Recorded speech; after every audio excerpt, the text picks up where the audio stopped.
Hey, what's up, guys? It's a Sports Blitz here, and we're back with our second record prediction for the 2023 to 2024 NFL season. Before I get into it, make sure to smash that like button and subscribe. We have a goal of hitting 1,600 subscribers, so if you could help me reach that goal, that'd be awesome. Today we've got the Atlanta Falcons. I'm gonna say right off the bat, the Falcons have had an awesome offseason. I hate to say this as a Panthers fan, but the Falcons have had an awesome offseason. I think they've got a solid coaching staff.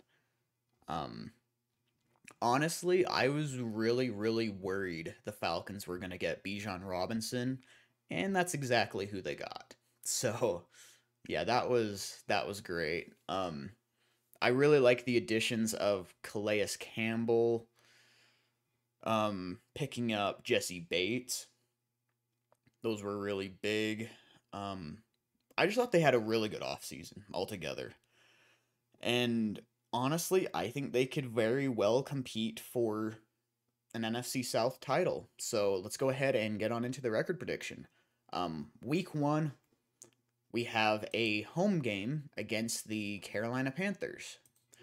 And I'm not exactly sure at this point if we're going to see Bryce Young week one or not. I would say I would say we probably will see Bryce Young. I think the report saying that Andy Dalton is the starter is kind of just to get Bryce Young motivated to, you know, learn the playbook and get up to speed and everything. Basically tell him that the job isn't just given, even though it really is because he's the number one overall pick on a not great quarterback roster. So that'll be interesting. I think it's a tough defense to go against in your very first NFL start, especially in Atlanta. That is really tough. So I'm going to go ahead and go with the Atlanta Falcons right here. Week two, we have another home game with the Green Bay Packers coming to play. And I'll be honest, I'm not really a Jordan Love believer. I think they still have a solid run game with Aaron Jones and A.J. Dillon. They have a really good offensive line. I think they've got a really good defense as well. Solid coaching. But I think that big of a drop-off in the quarterback position, plus, in my opinion, not a very strong receiving core. Um, I I don't have a lot of confidence in the Packers this year. I really don't. So I'm going to go Falcons again. Week three, we have the Falcons traveling to Detroit to take on the Lions. And the Lions are another team that have had a really good offseason. They were 9-8 last year. I think they definitely got better this offseason. Um, I thought the signing for Chauncey Gardner-Johnson was just an absolute steal. Really good pickup there. Um, as far as draft goes, I thought it was really early for Jahmyr Gibbs and Jack Campbell. I liked both players quite a bit, and I think they'll both be good in that scheme, but I did think it was really early for them. But then getting Brian Branch kind of made up for it because that was also a really big steal. So overall, the Lions also had a really good offseason, and I think Dan Campbell's a really good coach, if I'm being honest. I think this is going to be a really tough game. I could see it going either way. If the Falcons get off to an early lead and can run the ball really well, we can kind of see a repeat of what the Panthers did to the Lions last year, where they had something like 300 rushing yards against them. Not saying the Falcons are going to get 300, but if they can run the ball really well against the Lions, they may have a shot. But for right now, I'm going to go ahead and go with the Lions on this one. Week 4, we have the Falcons taking on Trevor Lawrence and the Jaguars. If I'm not mistaken, and you can correct me in the comment section below, I believe this is actually supposed to be a London game. This doesn't really say, it just says Sunday, but I believe that it's actually a London game. Actually, yeah, that says 7:30. So yeah, it's got to be the London game. So really both teams are going to be away. So no real home field advantage here. Um this could be an interesting game. I think by this point the Falcons offense is kind of rolling a little bit better. Bijan Robinson is more established in the scheme. The downside here is I feel like teams are going to have Desmond Ritter figured out more. So you're probably going to have to rely on the run game even more. And I feel like the Jaguars are just going to come ready for that. And they're going to put up enough points to beat the Falcons here.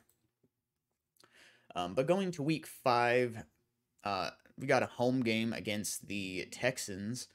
And both teams have recently been in, rebuilds. Texans are still rebuilding.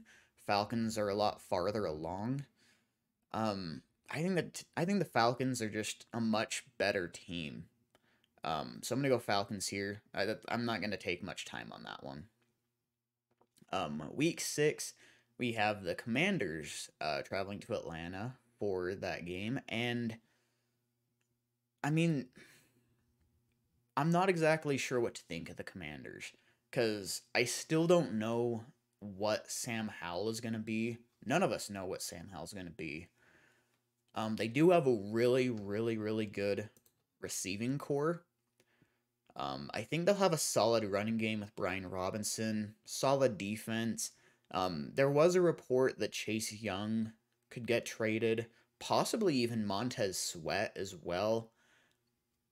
Nothing has really happened much since that report came out, so I'm not really going to expect much right there.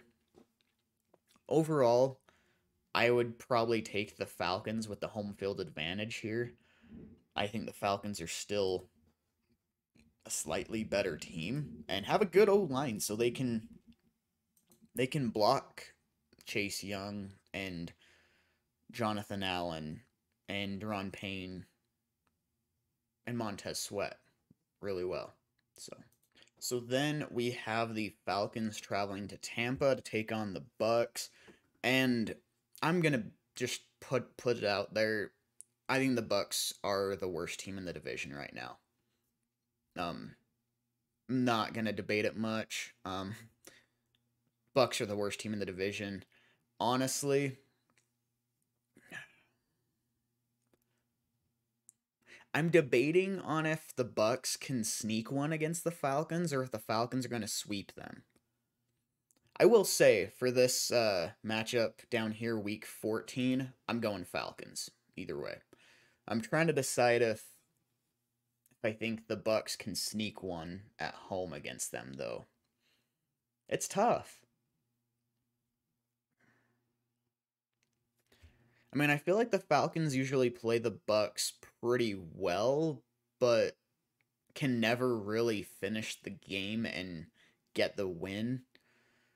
And I know a lot of that was because of Tom Brady, and I know he's gone now.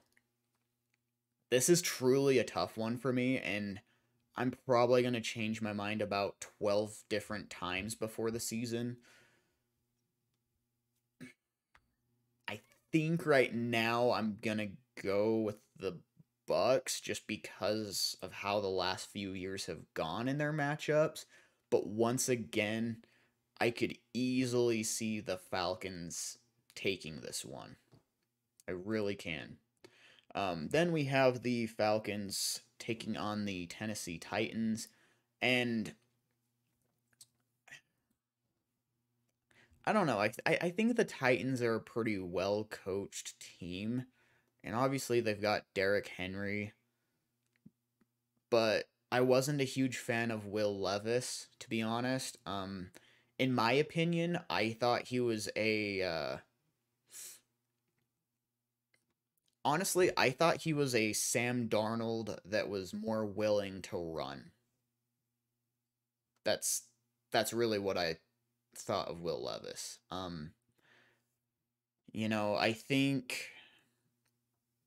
I think Arthur Smith has a lot of familiarity with what Mike Vrabel wants to do as a coach, and I think we could see a ton of rushing yards put up in this game. It's going to be a nasty game between Bijan Robinson and Derrick Henry. In fact, this could be a really, really good game to watch.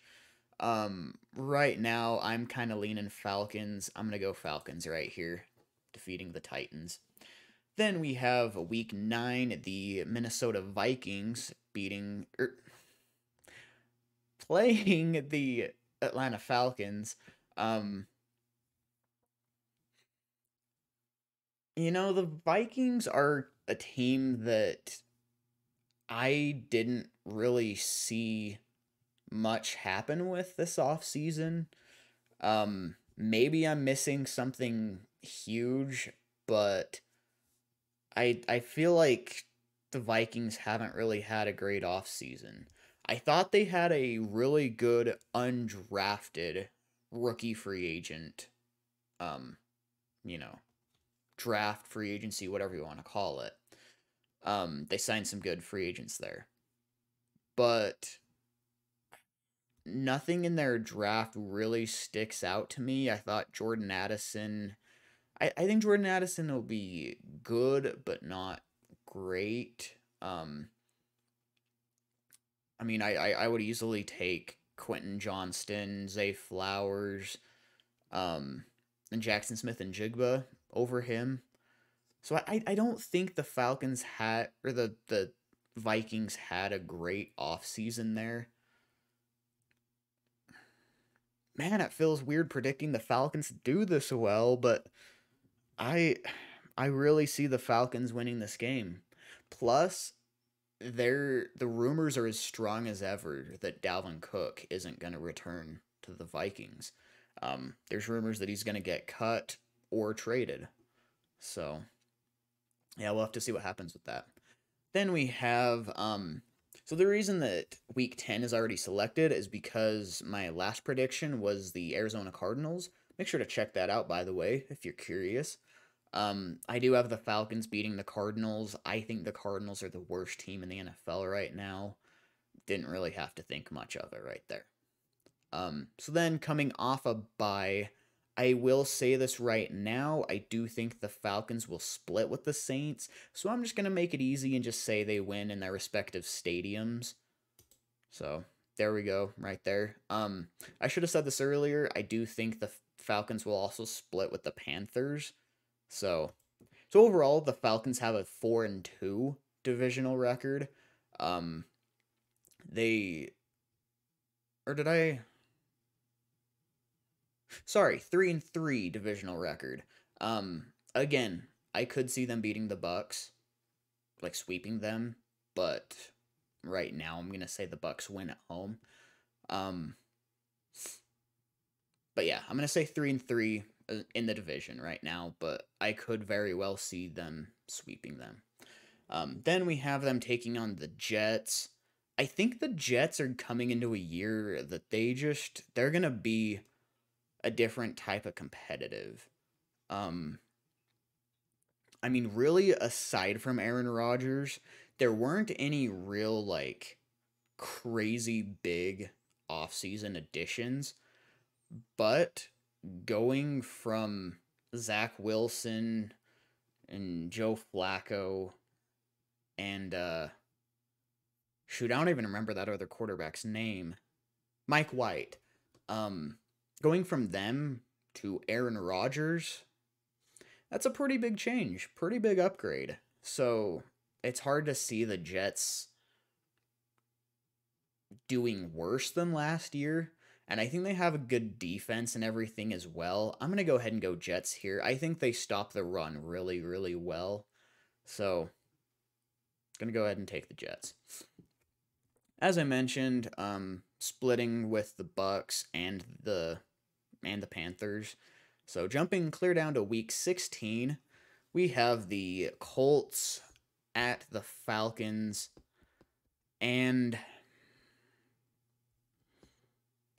I'm still really curious how how Anthony Richardson's going to be in the NFL. I think he's in a good system. I mean, him and Jonathan Taylor in that backfield is really intriguing to me. Could put up a lot of rushing yards back there. You could do some nasty stuff in the backfield there. Um, and I think the Colts have a really good defense as well. One of my biggest questions with them is the coaching staff. We don't know what the staff is going to be like. I think because of all the question marks right now, I'm going to go ahead and go with the Atlanta Falcons. And then week 17, I'm going to go ahead and say I think Justin Fields and the Bears get a win right here. Um, I think I think Fields will end up having a really strong connection with DJ Moore, and he's going to have a really good game against the Falcons. I feel like it's pretty common for him to, get behind that Falcons secondary and play well. I don't think it's going to change in Chicago. Um, I think this could be another really good um, rushing game for both teams, but I am going to go ahead and lean Bears right here. If it was in Atlanta, I'd probably give the game to Atlanta right here, but the home field advantage, along with the other things I mentioned, I think the Bears are just going to take it. They've also had a really good offseason. So then week 18, as I mentioned before, I do think the Falcons are going to split with the Saints.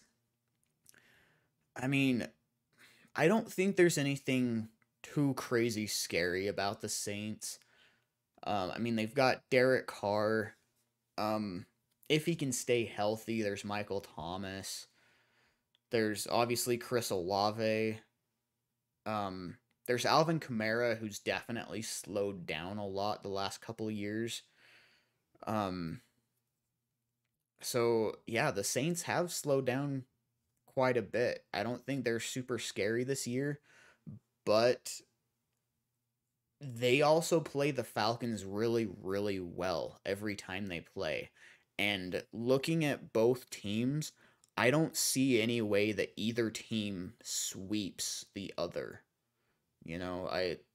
I feel like they're relatively evenly matched, so I'm having them split. So overall, that gives the Falcons a 10-7 record. Um, there's games in here the Falcons could steal. I mean, like I mentioned before, if they run well enough against Detroit, get a lead early, they can steal that game. I don't really see them pulling off the Jags game unless a really big upset happens. Um, I could see, well, once again, I could very well see the Falcons sweeping the Bucks. So that wouldn't be a real shocker to me. Um, I could see them beating the Jets too. It's kind of just, once again, I think with having Aaron Rodgers on that team now, they're gonna be a different type of competitive, you know. I think they're gonna have a lot more fire this year. Um, I don't see a way they sweep the Panthers. I think they split. I do. Um, and then the Bears, I could very well see them defeating the Bears. Um, so overall, I would say the Falcons have a really, really high ceiling of 13-4. There's games here they can steal. Um, I would say they have a floor. Honestly, I don't see the Falcons doing worse than 8-9. I really don't. I do not see the Falcons doing worse than 8-9. Um, they've had an amazing offseason. They have a really good coaching staff. Um, once they get that receiving core shored up even more, and figure out if Desmond Ridder is the guy or not, that team is gonna be disgusting. So, yeah, Falcons fans have a lot to look forward to, in my opinion. So, let me know what you thought of this prediction in the comments section below. Again, make sure to smash that like button and subscribe, and I'll see you next time. Later.